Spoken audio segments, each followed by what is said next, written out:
Necrit's all you need to know about Ionia lore. We need a whole book for Runeterra with everything. Dude, I'm pretty sure they will probably release a Chronicles for Runeterra. I am pretty sure. Collector's edition with the MMORPG when it releases, with a massive book about like pretty much everything. I don't see them not doing it. It's such a good money grab. And it's like it's not like a scam or anything. It's like it's really important. Alright? And then someone will make YouTube videos about the Chronicles and all that stuff. Anyways. All I need to know about Ionia by Necrit. Let's go.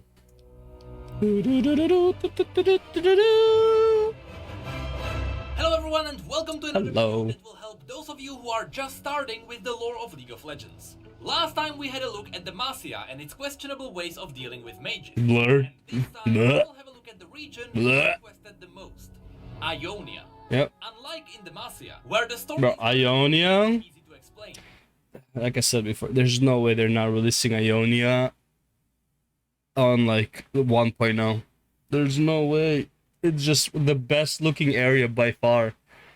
Demacia, like the city state, looks amazing, don't get me wrong, but Ionia as a zone as a whole just looks amazing. There's no way. Also, it has the Far Eastern aesthetics, which, you know, right now, especially with like how people are weebing everywhere, like it is what it is.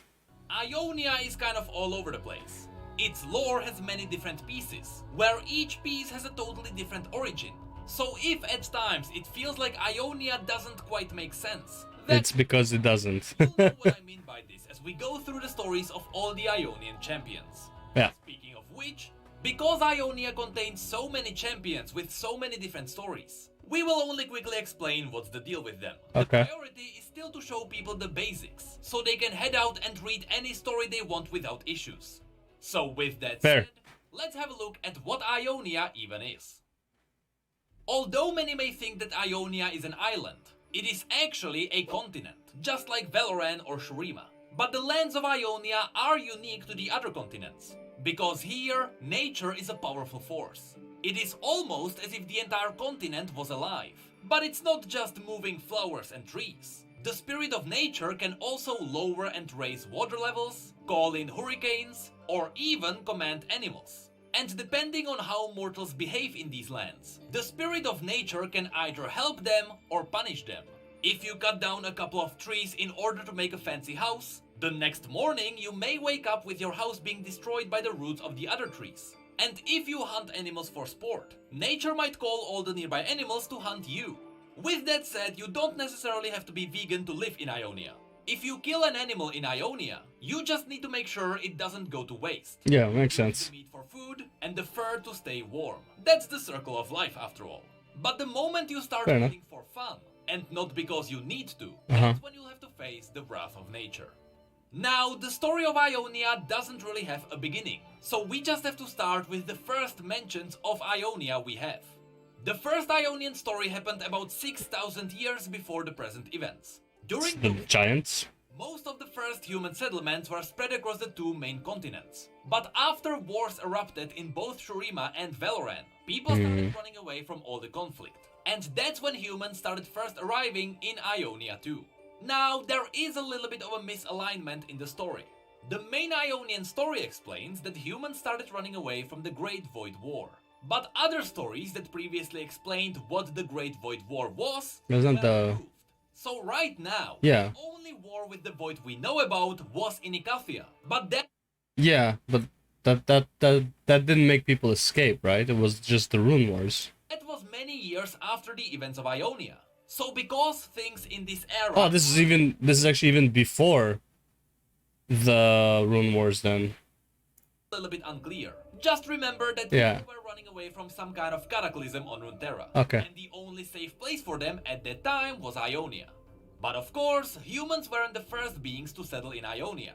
Before them, there were the native creatures called the Vastaya Shirei. The Vastaya Shirei are these magical animalistic beings with special powers. Some could read thoughts. Some could gather genetic information about other creatures by touch. So are the Vastaya like regular Vastaya now? Are the Vastaya Shirei hooking up with humans. Is that basically what happened?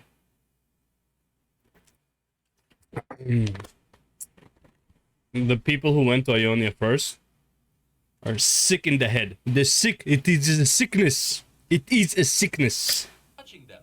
But most importantly, some Vastaya Shirei could shapeshift. And this shapeshifting is what most likely led into the fact that when humans first arrived in Ionia and they finally met the Vastaya Shirei, they started reproducing together and they spawned a It is a sickness. the Vastaya. Riot even gave us this amazing evolution tree. Here you can see how the different tribes of Vastaya evolved. At the bottom, you can notice how humans and the Vastaya Shirei combined into the Vastaya. From there, we have the Landwalker tribes. For example, the Kilash, which is what Rengar is. The Shimon, which is what Wukong is. Shimao. Then there is Ari. Now don't get confused. The reason why Ari is separated from the others is because this picture was painted by Eduard Santangelo, who was an explorer from Piltover. He encountered Ari in the wilds while exploring Ionia. And he fell in love with her, Yeah. despite never talking to her. So I mean, can't blame the guy, let's be real. So, I mean... the special snowflake here is because the person who painted this had a soft spot for her. Anyway, you can also notice the Vastayan tribes of the sea. Same. And of course we know Nami as one of the Marai. At the top there are also the Vastayan tribes of the sky. But unfortunately we don't know anyone from these. And lastly... Really? Wouldn't Chaya, Zaya, and Rakan be of the sky though? Since they're birds? all this time you might have noticed shapeshifters right beside the tree. That's because shapeshifters are related to the Vastaya, but they are still entirely separate race. Because shapeshifters can change their appearance, which is something no Vastaya that we know of can do. Except but there is Nico? an exception to this rule. There is also Nico. Yeah. Nico comes from the Uviket tribe. During the early years of human settlements in Ionia, the Uviket tribe decided to travel to the east, to an island that is not even on the map. There they lived Even more in the east. rest of Ionia, Okay. until their island was destroyed and the survivors were forced to leave. Nico is an exception to the Vastayan evolution tree because she's extremely close to the Vastaya Shirei. She even said so herself. Nico is Uvicat. We are not Vastaya. We are Vastai Shirei. We are more colorful. Despite the Uviket Bro, whoever voice acted her. Like that. Stop. She's so annoying. being categorized as a Vastayan tribe. The reason for this is most likely because the Uviket are one of the first generations of the Vastaya, and because they left Ionia, there wasn't a chance to dilute their genes with human genetics even more, so most of their Vastaya Shirei abilities stayed intact. I say this, but none of this was actually explained to me. Yeah, just So theory. take this as an unconfirmed speculation. Anyway, with that said, that is pretty much how Ionia got kickstarted. Okay. People left the main continents after wars erupted there, they traveled to Ionia and started pairing with the local beings. This It is a sickness. is how ancient Ionia was founded. Fun fact, the ancient Ionia was also called the First Lands by the native Ionians. They were like the first fairies of Runeterra. The first furries. Like the people who like dress up as furs and want to mate with other furries. That's the people who escaped.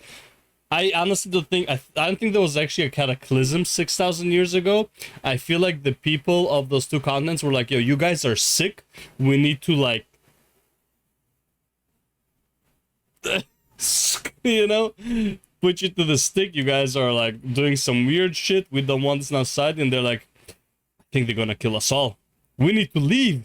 And then they leave to Ionia. It's like, this is paradise. All these fairies we can bang.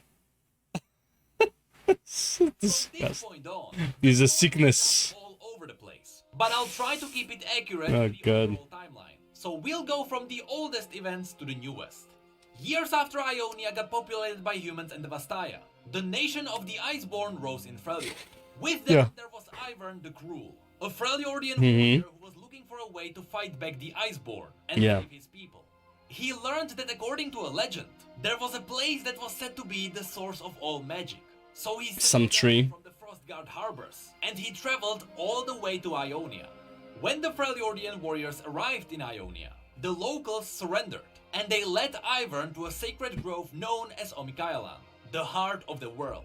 There, Ivern's army had to face the wild Vastaya that were protecting what stood in the middle of the grove. The God Willow, a massive tree that tree, yeah. magical light. Ivern's army didn't stand a chance against the ferocious chimeric beings, but before they were all shred to pieces, Ivern swung his axe at the tree. Then there was a flash of light, and the next time Ivern woke up, he was a tree. the God Willow. He was the Green Father. Here it is important to say that Ivern didn't become the spirit of nature. We don't really know the limits of his powers, but as far as we know, Ivern is more like the messenger of the spirit of nature. After the story of Ivern, there is a massive jump in time, because for the next 5,000 years, Ionia was just a place of peace and harmony. During all this time, the only thing that happened is that at the end of the Darkin War, which was about 1400 years before the present events, the unnamed warrior queen of Shurima sacrificed herself to seal Varus's bow in the magical well of Pallas, which is a place in Ionia. But other than that, nothing really happened here. 400 years after that, or about 1000 years before the present events, is when modern Ionia was founded. This time, it was actually called Ionia and not the First Lands. During these times, the rune wars were raging across the other continents, while Ionia stayed relatively safe. However, makes sense. Mages around the world started discovering magical forces. They also discovered shadow magic.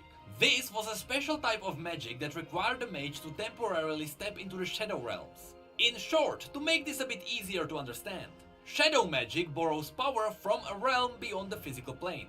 But as the mages of Runeterra toyed with the shadow... I'm more surprised that shadow magic and void magic are different, because in most lore stuff outside of like Runeterra, shadow and void is usually pretty much the same. But here shadow is like refers to death, where so void is just like something else completely. But shadow still like the counter for shadow is still light magic usually. What's the counter for void magic? Because it can be light magic is a counter for void and counter for what's it called? For shadow. So they have to have some type of power that is counter to void. I'm gonna assume maybe what they're gonna do is the only thing that can fight the void is void. That and Aurelian Soul. But what power does Aurelian Soul use? Maybe it's Arcane then? Would Arcane then be the counter to void?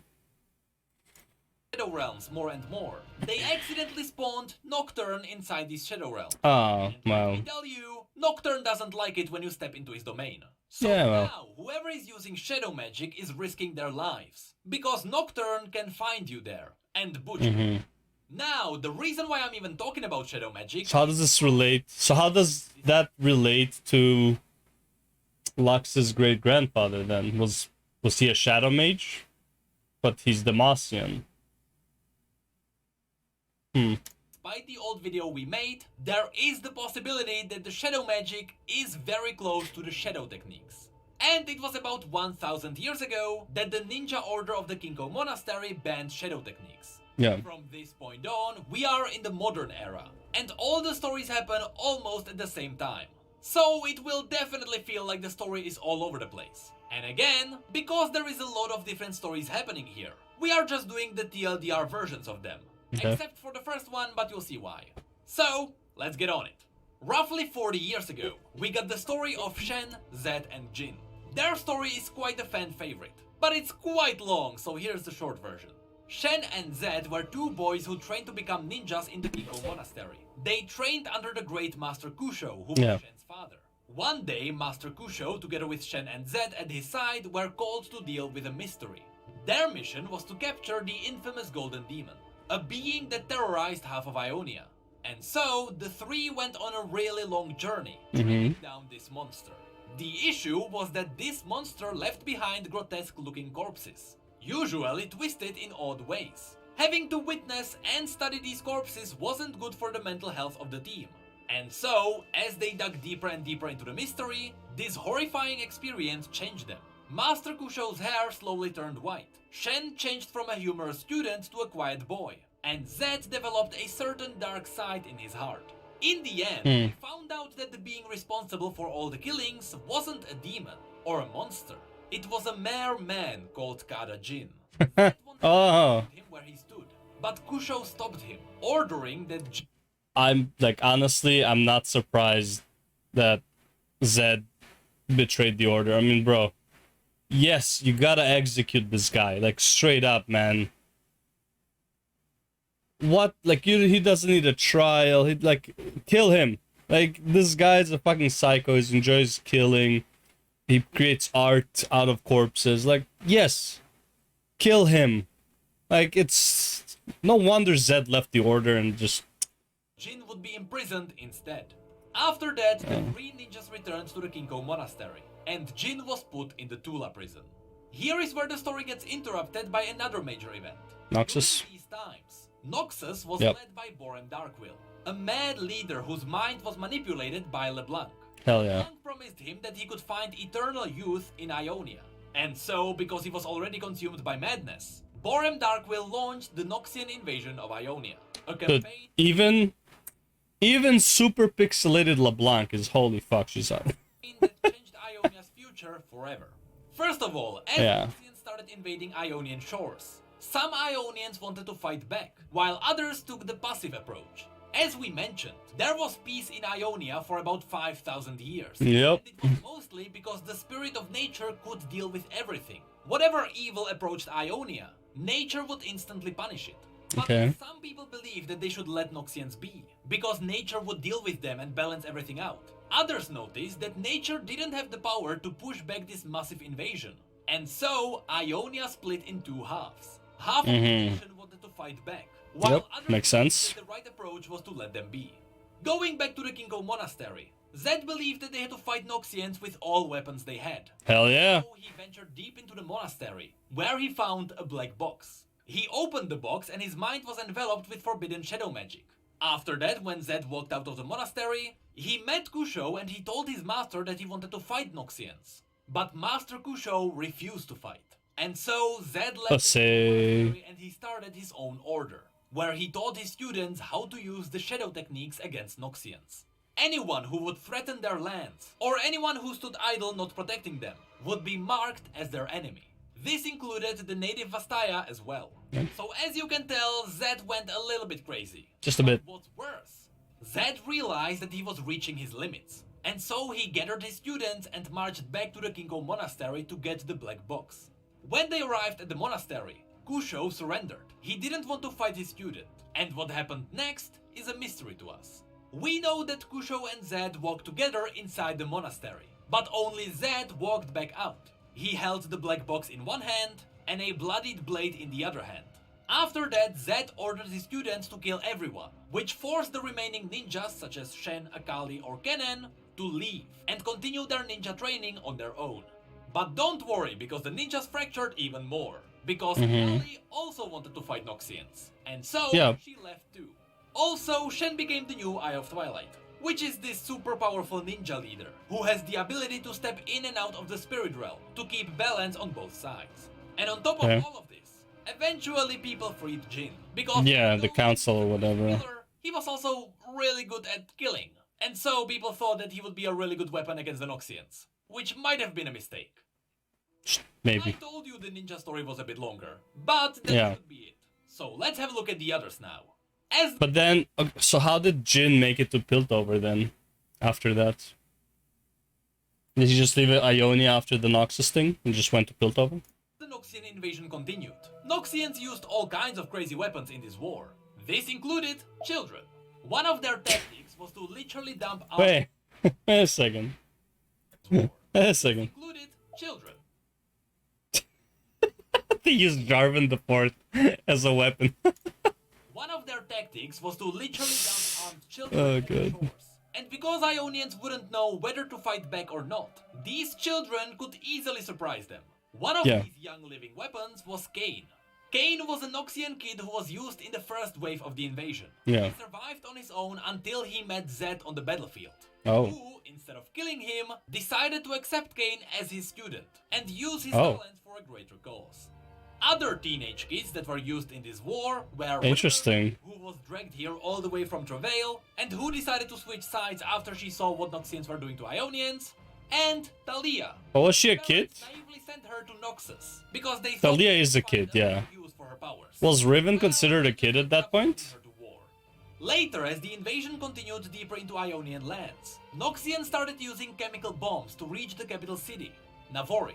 This is where Ionians finally turned the tides as Irelia started a revolution. Although she was just a kid, she managed to cut off the hand of a Noxian commander, who was Okay. actually Swain. And by Oh, doing so, she no way. inspired a lot of Ionians to finally start fighting back. But not before Noxians managed to capture Xinjiao and drag him back to Noxus. In the middle of all this mess, there was also Karma. Karma. Karma's real name is actually Dara. She was Okay. only possessed by the spirit of Karma. Oh, The that's what only happened. thing you need to know is that Karma is something like a protective Ionian spirit. But overall, she doesn't actually have a big role in the shaping of Ionia. Another champion who decided to fight back Noxians was Master Yi. Oh, yeah. Master Yi came from So- the Wuju village, so which was a overpowered. village that stayed hidden because it held the secrets to the deadliest fighting style on the Clearly not hidden enough. Clearly not hidden enough. planet. Despite the fact that he was forbidden to leave the village, Master Yi showed up on the battlefields, and Oh my he God. built entire legions on his own. But Noxians managed to track down where he came from, and just to be Oh, safe, God. they nuked the Wuju Oh my village to Palace god, as well. bro. Next, as the invasion spread to Pallas, we got the story of Valmar and Kai, two Ionian hunters. Long Oh. story short, Kai was mortally wounded, so in order to save his life, Valmar jumped with him into the powerful well where Varus was sealed. And Okay, moments yeah, later, that's what I Varus thought was. reborn with the combined body of Valmar and Kai. While all of this was happening, there is also the story of Yasuo. Yasuo was a swordmaster who was meant to protect the elder of his village. Yeah. But when Noxian started conquering the surrounding villages, He abandoned his Yasuo duty. left his post to stop them, Yeah. which he did. But when he returned, the elder he was supposed to protect was dead. And Do we still not know who killed the elder? I bet it was his master. everyone thought that Yasuo killed him. Spoiler alert, later we learned that technically the master killed himself when he was trying to help. Oh, okay. Then we have Lee Sin. Lee Sin was a monk of the Now hill we do, so we do know. who was trying to master his gift, which was the ability to use the primal rage of the dragon. One time Okay. he grew impatient, and he tried to use the dragon's kick on his instructor. Unfortunately, he managed to paralyze the instructor, and so he was banished for his arrogance. After that, Lee Sin simply traveled around until he found Udyr, a man who Oh. also lost his ways. Together the two men bonded, and when they heard that Noxus Nothing than some brotherly love, you know? Is that why I see a lot of games of Udyr and Lee Sin? invaded Ionia, they returned to the Hirana monastery to protect it. Used to see. There, Lee Sin was forced to evoke the power of the dragon again, and Mm-hmm. with that he was engulfed in flames, which burned his skin and Oh. melted his eyes. Oh. Finally, the last story, which is also an event that happened in the present times, is the story of Syndra. Oh, Syndra yeah. comes from Phalor in Ionia. She was a child with a gift of power. She could wield magic unmatched by anyone in Ionia. So just to be safe, Syndra's mentor limited her powers with a spell. However, as Syndra grew up, she found out that her powers were being limited. And so, feeling betrayed, she killed her mentor, which broke the spell, and Syndra got her unlimited power back. This caused a great explosion of negative magic in Phalor. And in response, the spirit of Ionia itself decided to lock Syndra down, as Oh. roots shot up and dragged Syndra down to an underground prison, where living water suppressed her powers and trapped her in a magical sleep. See, the way they're telling the Syndra story is that the elders were suppressing her power and trying to like control her and shit. All the elders had to do is like tell her, listen, we're gonna lower your power because you can't handle it right now, and we just want to avoid you blowing like yourself and everyone around you up. Once you can control it, we will unleash the seal slowly so you get more and more power, but you'll be able to control it. That's all they had to do. And then she wouldn't turn to a maniac. But no. They had to do some dumb shit. And lastly, we have only two more champions to talk about, Zaya and Rakan. These Mhm. two Vastayan lovers met in Volonko, which is a place you can actually find on the map. Oh. But despite the region being in war with Noxus, Zaya, Rakan and their Vastayan special force is more in war with the Order of the Shadow led by Zed. That's because Fair enough. NZ is trying to expand the shadow techniques. He is tapping into the magical forces of Ionia, and in the process he is tainting the nature with dark magic. This is what Rakan and Zaya are trying to prevent. I know this was a lot of information. So that's why they're fighting those like shadowy warriors in the introduction cinematic. I think they were shadowy warrior, right? For Zaya and Rakan. For Ionia. Everything will make even more sense when we have a look at Noxus, because the entire invasion will get more context. Actually, one more piece of information, there are dragons in Ionia, and look at the size of the eggs, and look at the dragon going on rampage. Yeah. Anyway, the final thing we can mention is Bard. I know Bard cinematic is old, But he's not but Ionian, is he? information we got. Whatever happened in it, happened in Ionia. Oh, But at okay. this point, we've been trying for too many years to figure out what's happening here, or what the heck this even is. Also, Riot, if you decide to cut a mountain in half, please at least put it on the map next time.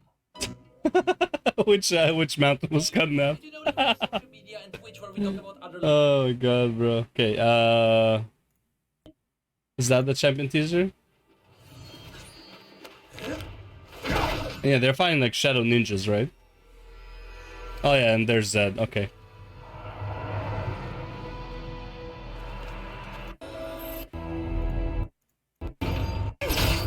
Wait, oh, that's not even the... Is this even the...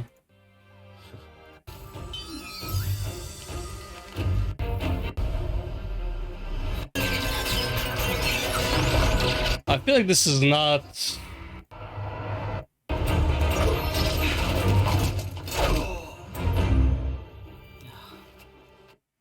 Is this the one I saw? Restoring the wild magical enemy won't be easy when deadly enemy lurks in the shadows. Yeah, man who looks at you the way Rakan looks at himself. Bro! Oh my god. That comment. Wow. This is the Rakan cinematic, right? Why is Haya attacking Zed? Everything goes on. Loves him. Yeah, this is the introduction. I didn't remember them fighting Zed there, but yeah. Alright, cool. Anyways, yeah, so that's the video. Good shit, good shit. We like it, we like it. Alright, so that's pretty much Ionia. Like, pretty much, I don't think I learned much about that, just more like locations, which I already forgot what is where. The Jin stuff, I mean, can't blame Zed for wanting to kill him. This makes sense. I know I killed the master. Was there anything that I didn't know about that? Oh, I didn't know that, like I didn't know Riven and Irelia were kids when the invasion started. But other than that, maybe like we have... Hey, Razvan, what's up? Maybe we have a different understanding of what a kid is, I guess. But yeah, anyways. Also, didn't really know Karma was like a mini aspect or some shit like that. Whatever. Anyways, that's the video. And we're gonna go into the next one, which is the Noxan invasion, which is again related to Ionia. I think all of them are technically related to Ionia for the most part. Well, the next three are. Yeah. Anyways, let's go next.